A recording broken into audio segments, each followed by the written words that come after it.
오늘 주시는 하나님의 말씀은 사도행전 22장 6절로 10절입니다. 우리 다 함께 한 목소리로 받들어 읽겠습니다. 함께 받들어 읽습니다. 시작. 가는 중 다메섹에 가까이 갔을 때에 오정쯤 되어 호련히 하늘로부터 큰 빛이 나를 둘러 비치매 내가 땅에 엎드려져 들으니 소리 있어 이르되 사울아 사울아 내가 왜 나를 박해하느냐 하시거늘 내가 대답하되 주님 누구시니까 하니 이르시되 나는 내가 박해하는 나사렛 예수라 하시니라. 나와 함께 있는 사람들이 빛은 보면서도 나에게 말씀하시는 이의 소리는 듣지 못하더라. 내가 이르되 주님 무엇을 하리이까? 주께서 이르시되 일어나 다메섹으로 들어가라. 내가 해야 할 모든 것을 거기서 누가 이르리라 하시거늘. 아멘.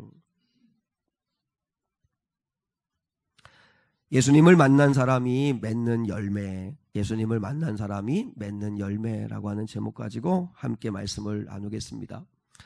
지금 우리는 다니엘 기도에 참여하고 있습니다. 매일 밤마다 간증을 듣고 있습니다. 그 간증하시는 증인들의 삶 속에 찾아오셨던 하나님 이야기, 상심하고 낙심하고 절망한 이야기들, 그런 삶 속에서 만난 하나님 이야기를 우리가 듣고 있습니다. 우리들은 간증을 들을 때마다 우리들 그런 생각 하잖아요. 이렇게 놀랄 만한 사건을 만나거나 대박이 나거나 뭐 크게 성공했다거나 막 승리했다 막 이런 걸 듣기를 원하는데 사실 그것만 간증은 아닙니다. 간증은 그저 하나님과 함께 치열하게 살아가는 것을 이야기하는 것입니다. 저는 이번 그 다니엘 기도회가 좋은 것 가운데 하나는 뭐냐면 지금까지 9분이 간증을 하셨는데 모두 간증하시는 분들이 성공했다, 내가 이렇게 좋은 일 생겼다, 이런 간증을 하시는 분이 한 사람도 없습니다. 그 어떤 사건을 만났을 때 결과는 중요한 게 아니었던 것 같아요. 결과는 중요한 게 아니고 내가 어떤 어려운 사건을 만났는데 일이 잘 됐다, 그 잘된 이야기를 하는 게 간증이 아니고 그 사건을 만난 과정 속에서 하나님과 함께한 이야기를 나누니까 은혜가 되더라고요. 만약에 하나님을 미께서 해주신 어떤 결과에 대한 이야기를 하면 우리는 조금 반응이 시큰둥할 수 있어요. 왜냐하면 나한테는 안 그러신 것 같거든요. 근데 이 간증하시는 분들의 대부분은 다 그저 고난을 만나고 사건을 만났을 때 기도한 자체가 복이었고, 그리고 주님께 원망드리고 주님한테 막 하소연하고 주님 살아계시냐고 막 삿대질하고 때론 낙심도 하고 그러면서도 주님을 놓지 않고 가고 있는 그런 이야기들, 그런 이야기들이에요. 그러니까 다 우리도 간증의 주인공이 될 수 있는 거죠. 그리고 하나님 앞에서 방황하고 넘어진 이야기, 이런 어떤 상황 속에서도 하나님을 놓지 아니하고 몸부림쳤던 이야기들을 계속하고 있어요. 여러분, 우리도 기대하면 좋겠습니다. 내 삶에도 간증을 하나님 주십시오 하고 기도할 수 있기를 원합니다.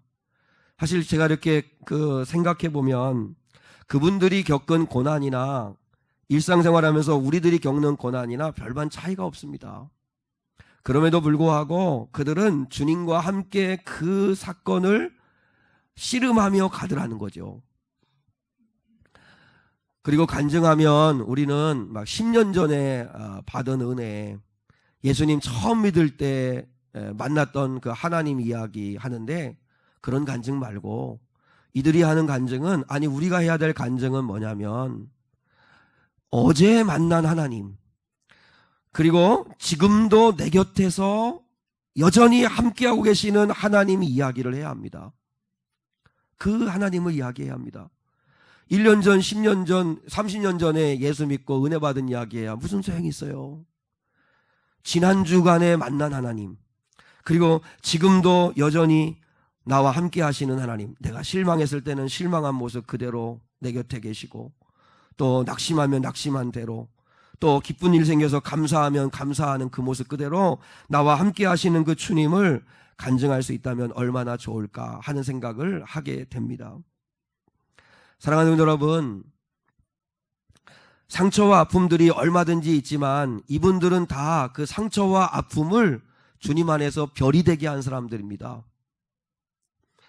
술 중독자 아버지 밑에서 매번 매맞고, 특히 어머니가 그렇게 두드려 맞는 모습을 보면서, 그리고 자신에게 칼을 들고 죽이겠다고 달려드는 아버지 밑에서 수많은 상처를 받으면서도, 그러면서도 자라 주님을 만나 그 상처가 치유되어지는 그 김관선 목사님 이야기.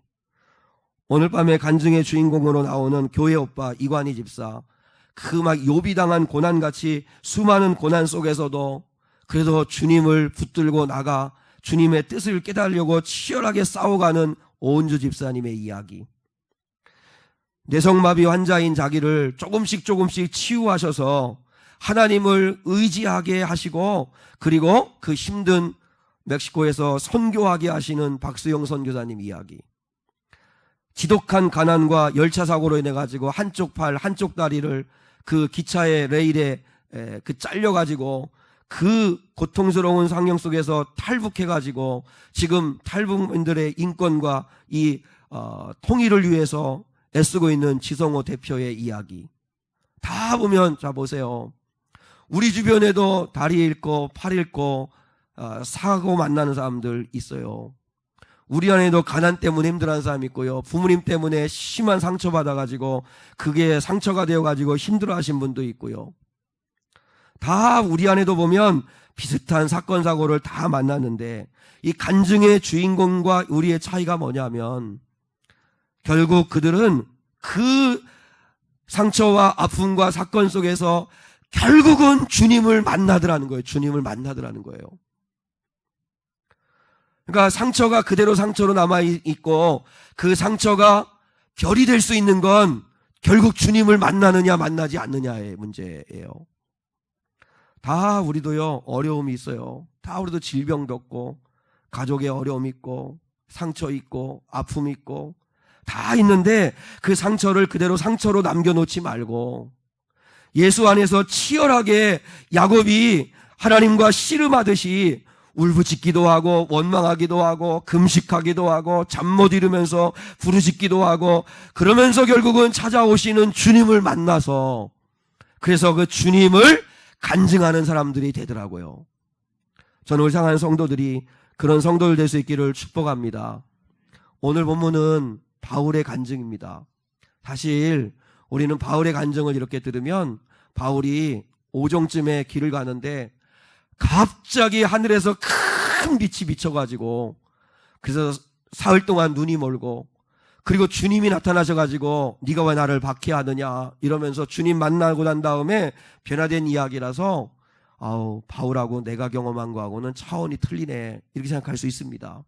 예, 물론 바울과 같은 특별하고 극적인 그런 간증이 없어도 괜찮습니다.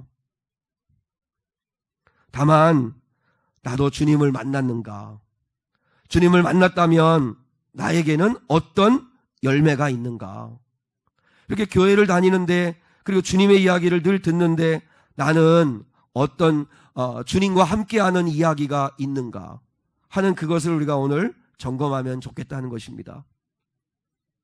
자, 저를 바라보시죠. 마태복음 7장 16절로 이렇게 말씀하고 계세요. 예수님이 이렇게 말씀했어요. 그들의 열매로 그들을 알지니 가시나무에서 포도를 엉겅퀴에서 무화과를 따겠느냐, 이와 같이 좋은 나무마다 좋은 열매를 맺고 못된 나무가 나쁜 열매를 맺나니 이러므로 그들의 열매로 그들을 알지라, 이렇게 말씀했어요. 그러니까 하나님은 저나 여러분들 한 사람 한 사람을 이 세상에 심어놓은 가실수와 같다는 거죠.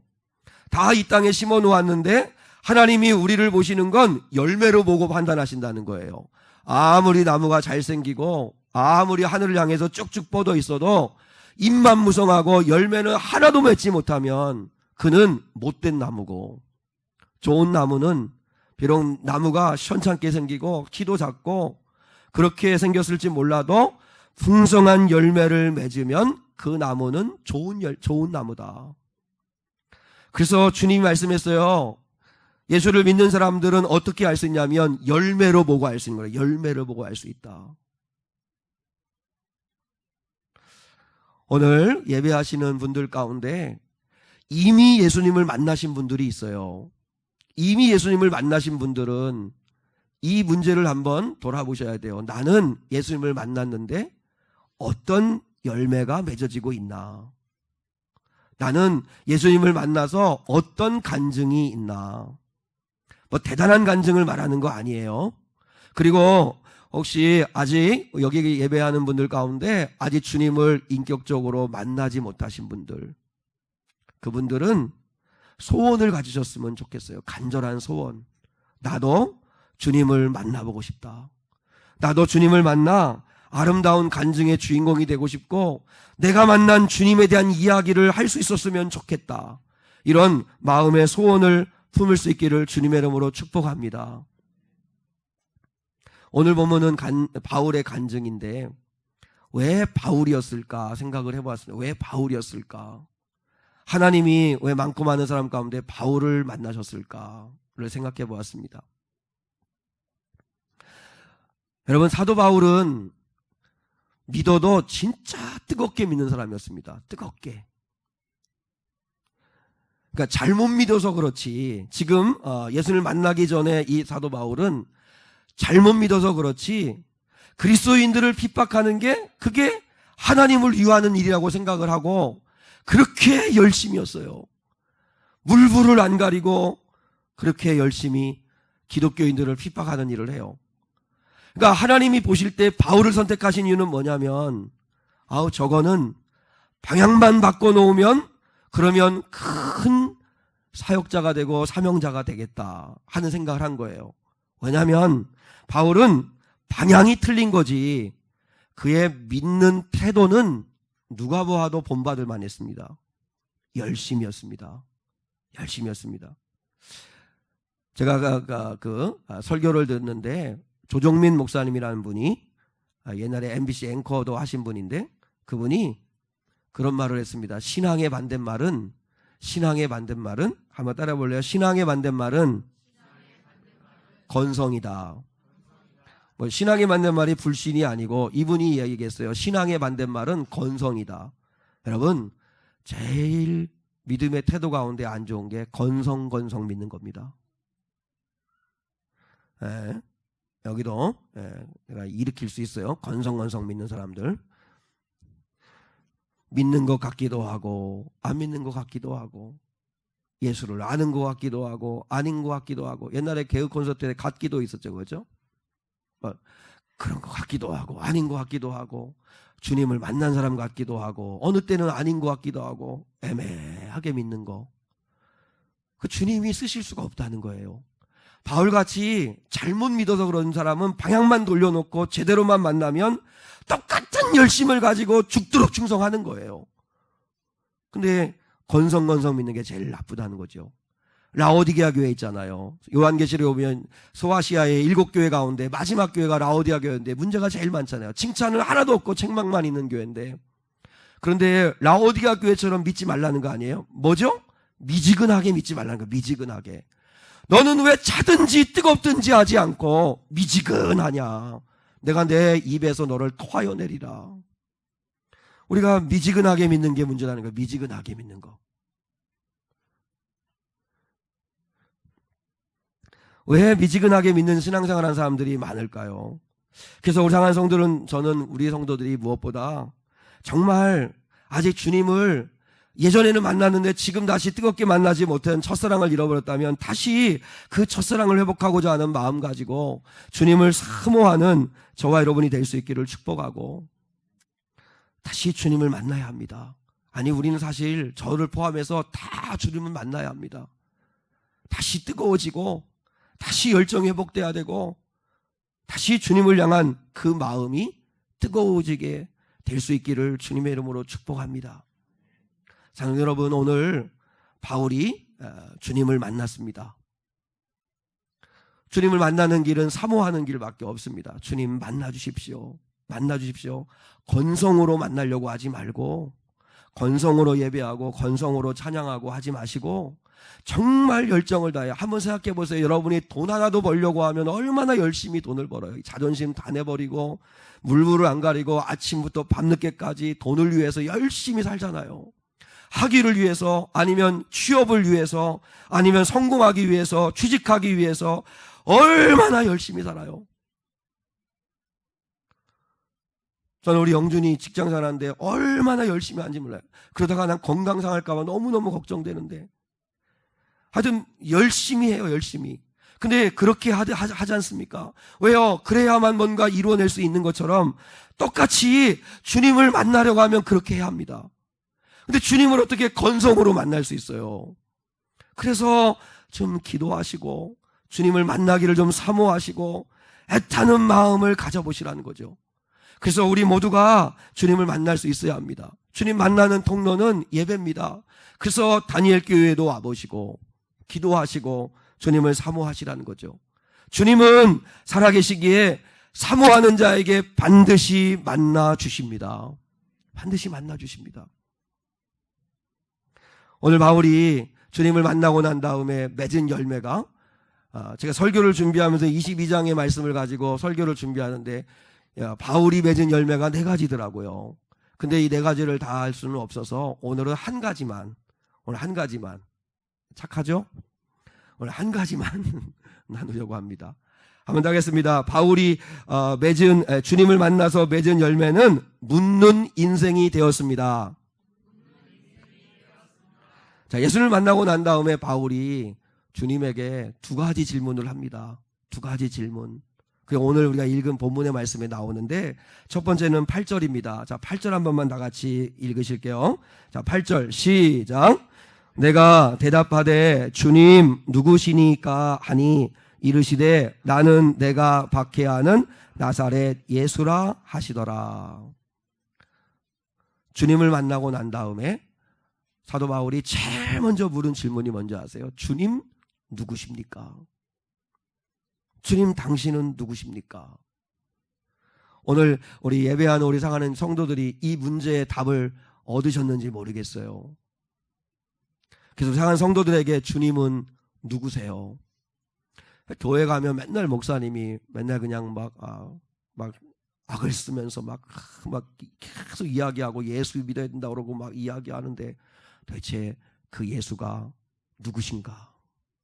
나에게 그 예수님은 누구신가 하는 거죠. 주님이 뭐라고 말씀하시냐면 나는 네가 박해하는 예수다 이렇게 말씀합니다. 나는 네가 박해하는 예수다.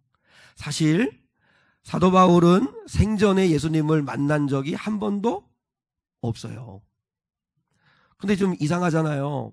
예수님을 박해하는 건 아니잖아요. 지금 누구를 박해하는 거죠? 예수를 믿는 사람들을 박해하는 거죠. 근데 너무 나는 이 말씀을 묵상하는데 은혜가 됐어요. 나만 은혜 되면 안 되는데. 생각해보세요. 주님이 뭐라고 말씀하시냐면 예수 믿는 사람들을 박해하는 바울에게 뭐라고 말씀하냐면 네가 왜 나를 박해하느냐 이렇게 말씀하세요. 무슨 말이죠? 주님은 당신을 믿는 사람들과 하나라고 말씀을 하신다는 거예요. 하나. 그러니까 내가 주님을 위해 고난을 받잖아요. 그러면 주님은 내가 고난을 받으신다고 말씀하시는 거예요. 주님이 말씀했잖아요. 마태복음 25장에 40절에 보면 이렇게 말씀하셨어요. 임금이 대답하여 이르되 내가 진실로 너희에게 이르노니 너희가 여기 내 형제 중 지극히 작은 자 하나에게 한 것이 곧 내게 한 것이니라 이렇게 말씀했어요. 여러분이 주님의 마음으로 냉수한 것이라도 대접하면 누구에게 대접한 거예요? 주님에게 한 거라는 거예요. 주님에게 한 거.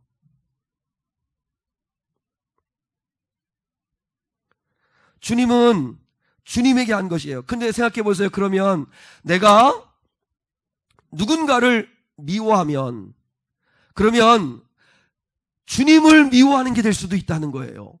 왜냐하면 그도 주님의 사람이기 때문에 그래요. 그래서 우리가 하나님 아버지 앞에 주님은 용서하라고 말씀하실 때에도 왜 용서해야 되냐면 그러면 주님이 우리를 용서하셨기 때문에 우리도 주님께 그렇게 해야 한다고 말씀하세요. 그래서 마태복음 6장에 보니까 예수님이 주기도문을 가르쳐 줄 때 그렇게 말씀하시잖아요. 우리가 우리에게 죄 지은 자를 사하여 준 것 같이 우리의 죄를 사하여 주시옵소서. 앞에는 사람들끼리 내가 누구에게 죄 지은 자를 내가 용서해요. 용서하면 그건 곧 주님께 그렇게 용서받은 것과 같이 되는 거죠. 여러분, 오늘 주님은요, 나는 너와 하나라고 말씀을 해주세요. 하나라고.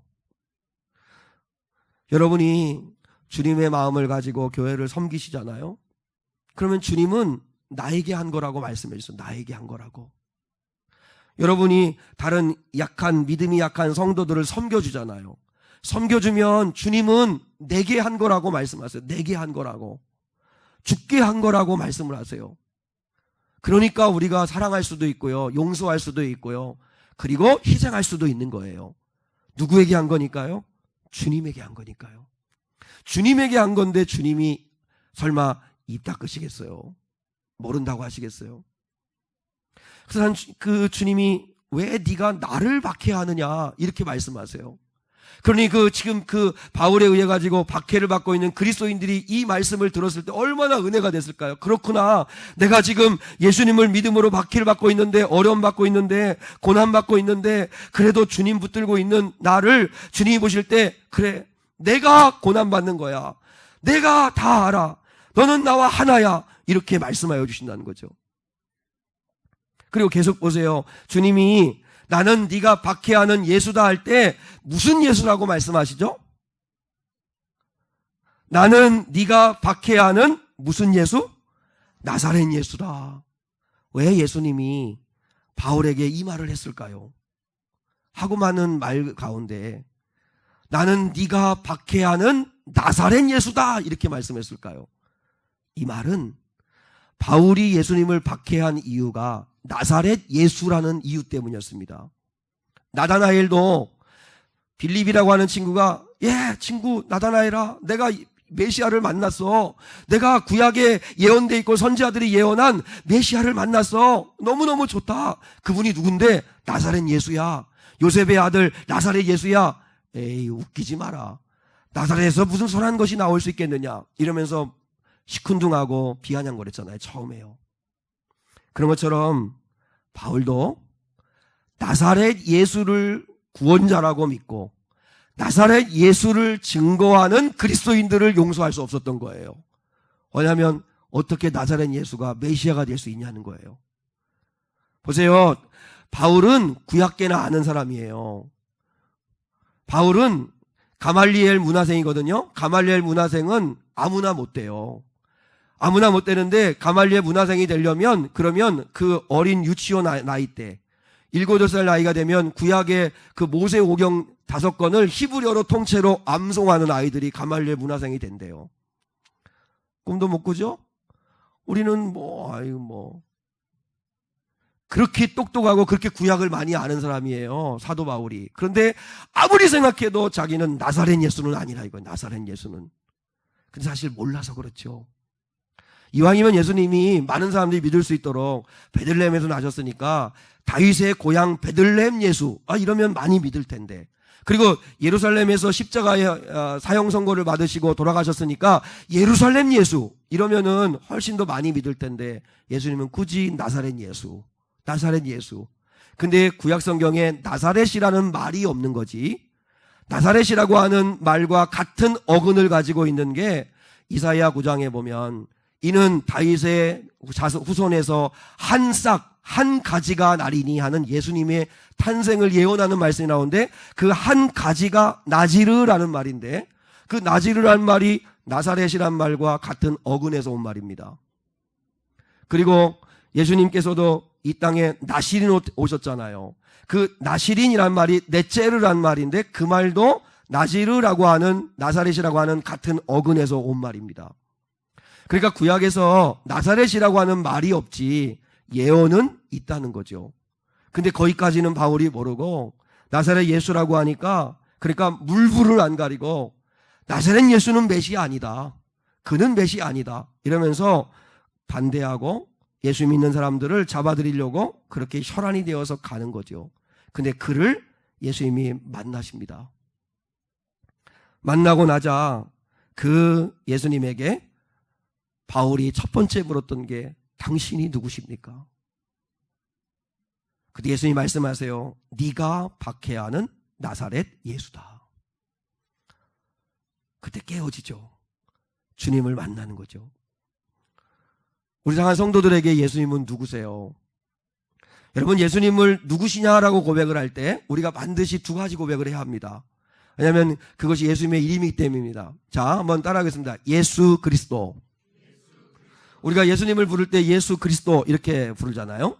예수라고 하는 말이 구원자라는 말입니다. 구원자. 그러니까 예수님을 어떻게 우리가 이해하고 믿어야 되냐면 나의 구원자이십니다. 자, 우리 한번 옆에 있는 분에게 이렇게 한번 축복하겠습니다. 예수가 당신의 진짜 구원자입니다. 안 믿기만 해봐요. 여러분, 예수님을 우리가 믿을 때 제일 첫 번째는 구원자로 믿어야 합니다. 구원자. 우리 여기 보면 우리 청년들도 있고 우리 중학교 1학년 우리 진유 친구들도 있고 우리 어린 친구도 있는데 부모님을 믿으시죠, 그죠? 그래도 보면 우리 아이들 보면 부모님이 든든한 힘이라고 생각하는 것 같아요. 그래서 보면 사실 부모님이 그렇죠. 늘 내 편 들어주시고, 그리고 내가 어려울 때는 늘 함께 해주고, 그리고 부모님이 능력이 되는 한 물질로든 아프면 치료비도 내주고, 또 어려운 문제 있으면 물질로도 해결해주고, 아마 부모님을 그렇게 믿어요. 끝까지 아마 부모님은 늘 내 편일 거고 나를 사랑해 주실 거예요. 맞아요. 그런데 육신의 부모는 한계가 있어요. 그건 인정을 해야 돼요. 영원히 부모님이 내 곁에 있는 건 아니잖아요. 그렇기 때문에 저는 우리 사랑하는 성도들에게 한 가지만 더 부모님을 소개해드리고 싶어요. 누구냐면 하늘에 계신 우리 아버지 하나님이 계시다고요. 육신의 부모님이 여러분에게 든든한 것처럼 또 부모님이 능력이 있는 만큼 날 도와주고 이해해주고 사랑해주고 내 편 되어주고 내가 힘들 때 안길 수도 있고 고민도 상담할 수 있고 그렇게 여러분 육신의 부모님을 사랑하고 신뢰하듯이, 그러나 이 육신의 부모님이 영원히 천년만년 내 곁에 있는 건 아니니까 정말 인생 살다 보면 도무지 힘들고 내 힘으로 나올 수 없는 어려운 일을 만나고 고통스러운 일을 만나고 할 때 누가 나를 구원해 줄 건가? 주님이시다요. 주님. 하나님 아버지. 우리 예수님이 우리의 구원자시다. 그래서 구원자가 되고 싶어서 이 땅에 오셨어요. 그래서 가지고 오신 이름이 예수예요. 예수. 그리고 그리스도. 그리스도는 기름 부음 받은 자라고 하는 뜻인데 그것을 다른 말로 이야기하면 따라하겠습니다. 예수가 나의 주인이십니다. 그래서 우리는 교회에서 제일 많이 부르는, 저도 제일 주님에 대한, 하나님에 대한 호칭 가운데 제일 좋아하는 호칭이 주님입니다. 주님. 주님, 주님, 주님 하는 이 말이 너무너무 좋습니다. 이 말이 무슨 말이죠? 예수님이 내 삶의 주인이십니다. 주인이십니다. 두 가지는 우리가 주님이 누구신가에 대한 고백을 해야 합니다. 진짜 나의 구원자는 주님이시다. 죽음 앞에 섰을 때, 많은 사람들이 죽음 앞에 직면했을 때 다 겸손해지잖아요. 근데 그때 나를 구원하실 수 있는 분이 누구일까? 주님. 정말 깊은 수렁과도 같은 고통 속에 빠져 있을 때 나를 건지고 위로할 수 있는 분, 주님. 그러면 그 주님이 구원자시라면 그러면 또 하나 고백해야 합니다. 당신이 내 남은 인생의 주인이십니다. 우리 교회의 주인은 당신이십니다.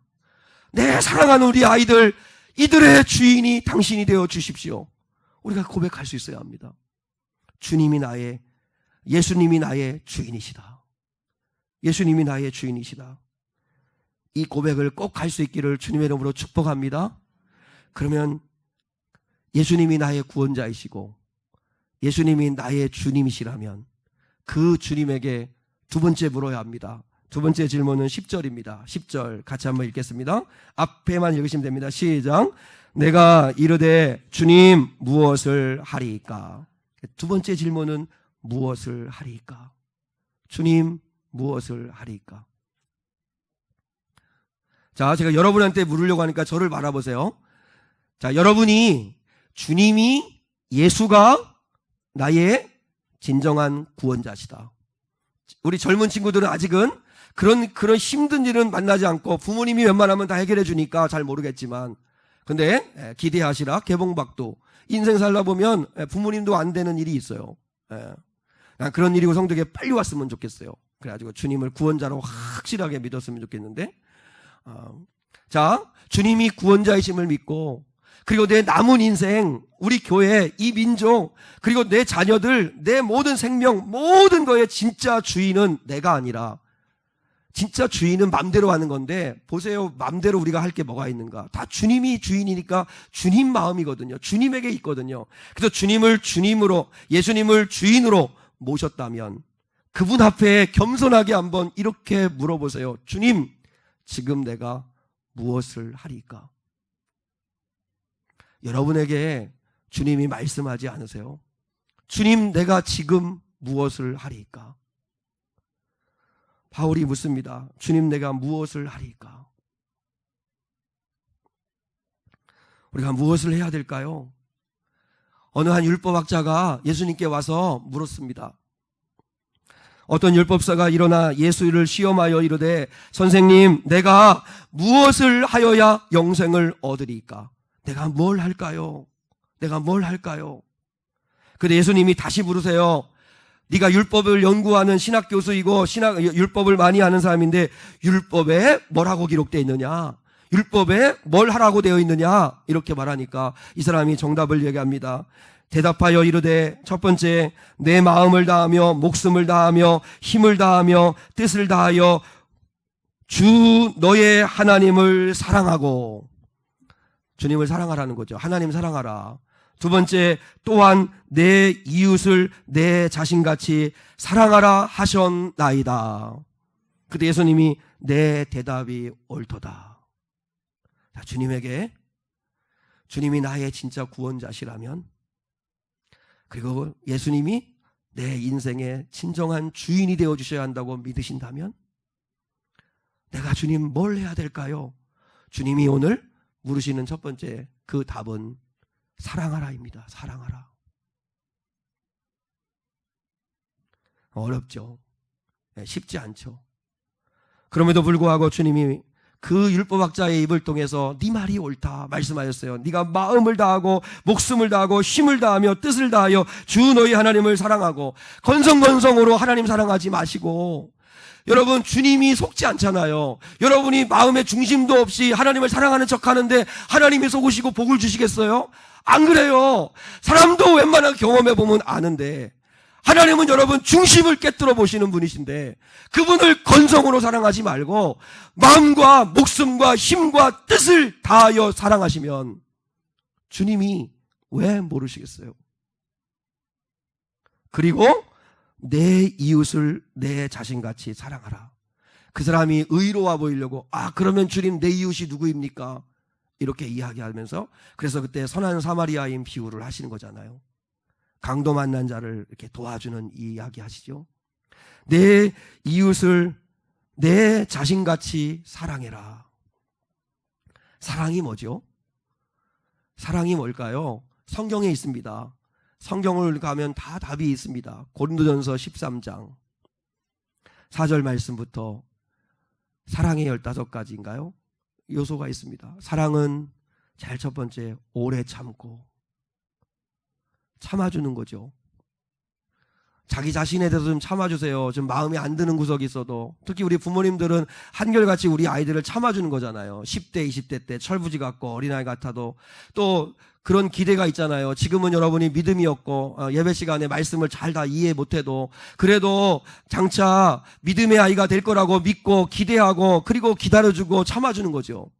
사랑은 오래 참고, 사랑은 온유하며 시기하지 아니하며, 사랑은 자랑하지 아니하며 교만하지 아니하며 무례히 행하지 아니하며 자기의 유익을 구하지 아니하며 성내지 아니하며 약한 것을 악한 것을 생각하지 아니하며 불의를 기뻐하지 아니하며 진리와 함께 기뻐하고, 모든 것을 참으며 모든 것을 믿으며 모든 것을 바라며 모든 것을 견디느니라. 주님을 사랑하시면 여러분 소망을 잃지 마십시오. 주님을 사랑하시면 기대하십시오. 기대하시면 예배 나오시고 기도하십시오. 기도하시면서 기다리시면 하나님의 카이로스, 그분의 때가 되면 반드시 하나님은 기적을, 응답을, 선을 이루어 주실 줄 믿습니다. 진짜입니다. 무엇을 하리까? 무엇을 하리까? 사도 바울에게 주님이 요구하신 게 뭘까요? 그걸 알게 하기 위하여 다메섹으로 가라. 아나니아 만나고, 그리고 그때부터 이제는 주님을 위한 삶을 삽니다. 사랑하는 삶을 삽니다. 자기를 돌로 쳐 죽이는 짓을 해도 그래도 사랑합니다. 여러분, 저는 우리 향한 성도들이 하나님께 묻는 인생이 될 수 있기를 주님의 이름으로 축복합니다.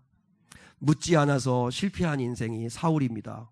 제가 이 말씀만 인용하고 말씀을 마치겠습니다. 늘 다윗과 비교되어지는 사울왕. 사울왕이 얼마나 억울할까요? 그죠? 늘 다윗과 비교되는데 역대상 10장 13절로 14절, 우리 한번 이거 마지막으로 한번 찾아보실까요? 구약성경입니다. 역대상 10장 13절로 14절. 제일 먼저 찾으신 분이 페이지 수로 좀 알려주세요. 역대상 10장 13절로 14절 한번 찾아보시죠. 네? 627면 구약성경입니다. 신약 쪽에서 찾으시면 주님 오실 때까지 못 찾습니다. 구약성경 627면 역대상 10장 13절 14절. 자, 같이 한번 읽겠습니다. 같이요. 시작. 사울이 죽은 것은 여호와께 범죄하였기 때문이라. 그가 여호와의 말씀을 지키지 아니하고 또 신접한 자에게 가르치기를 청하고 여호와께 묻지 아니하였으므로 여호와께서 그를 죽이시고 그 나라를 이새의 아들 다윗에게 넘겨주셨더라. 사울의 인생을 단 두 줄로 하나님이 정리하셨습니다. 사울의 죄가 뭐죠? 사울의 죄가 하나님께 묻지 않았다는 겁니다. 우리 죄 많이 짓죠? 하나님께 물어야 합니다. 주님, 무엇을 하리까? 주님이 나의 구원자이시고 나의 주인이시라면 내가 무엇을 하리까? 묻지 않는 게 죄다. 근데 묻지 않으면, 보세요. 하나님께 묻지 않으면 사람은요, 항상 의지하는 존재이기 때문에 누구인가라도 물어요. 근데 사울의 진짜 죄가 뭐예요? 하나님께 묻지 않으니까 누구한테 물었다는 거예요? 무당한테가 물었잖아요. 신접한 여인한테가 물었잖아요. 사람한테 물으려고 하고 돈한테 물으려고 하고, 그리고 또한 힘 있는 사람에게 의지하려고 하고, 그렇게 돼요. 하나님께 묻지 않으면 그렇게 돼요. 그래서 하나님 아버지 앞에 여호와께 묻지 아니하였으므로 물어야 합니다. 구원받은 사람의 특징, 예수 만난 사람이 맺는 열매, 늘 하나님께 기도합니다. 묻습니다. 목회하다 보면 어찌할 수 없는 일을 만나고 힘들 때 할 수 있는 건 그거밖에 없습니다. 주님 앞에가 묻습니다. 주님, 어떻게 할까요? 주님, 어떻게 해야 될까요? 무엇을 해야 될까요? 주님이 역사해 주세요. 주님이 인도해 주세요. 주님이 붙잡아 주세요. 주님 앞에 기도할 수밖에 없습니다. 두 가지의 질문을 꼭 하면서 할 수 있기를 축복합니다. 주님이, 예수님이 여러분에게 누구이십니까? 그리고 그분이 구원자이시고 주님이시라면 그분 앞에 겸손히 물으셔야 합니다. 내가 무엇을 하리까? 내가 지금 무엇을 하리까? 주님이 아마 여러분 각자의 삶의 자리에서 주님이 말씀하실 겁니다. 한번 순종해 보시죠. 그러면 주님이 일하실 것입니다. 이러면 여러분도 간증의 주인공이 될 것입니다. 그런 은혜가 있기를 주님의 이름으로 축복합니다.